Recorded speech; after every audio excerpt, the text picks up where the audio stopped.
বাংলাদেশের সুষ্ঠু নির্বাচন নিয়ে জাতিসংঘের মহাসচিব অ্যান্তোনিও গুতেরেস আশাবাদী বলে মন্তব্য করেছেন বাংলাদেশ জামায়াতে ইসলামীর নায়েবে আমির সৈয়দ আব্দুল্লাহ মোহাম্মদ তাহের। তিনি বলেছেন, জাতিসংঘ মহাসচিবের সঙ্গে নির্বাচন, গণতন্ত্র ও জাতীয় ঐক্যের বিষয়ে আলাপ হয়েছে।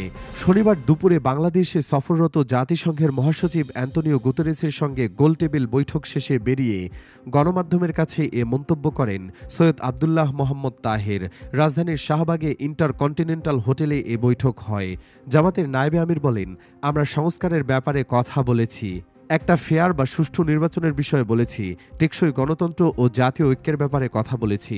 তিনি বলেন, জাতিসংঘের মহাসচিব আমাদের অধিকাংশ বক্তব্য সমর্থন করে বলেছেন, বাংলাদেশের সিদ্ধান্তের কাজে আমাদের সহযোগিতা করবেন এবং সুষ্ঠু নির্বাচন নিয়ে তিনি আশাবাদী। আজকের গোলটেবিল বৈঠকের আয়োজন করে জাতিসংঘের ঢাকা অফিস। এতে সরকারের প্রতিনিধি, সংস্কার কমিশনের প্রধানেরা ও বিভিন্ন রাজনৈতিক দলের নেতারা অংশ নেন।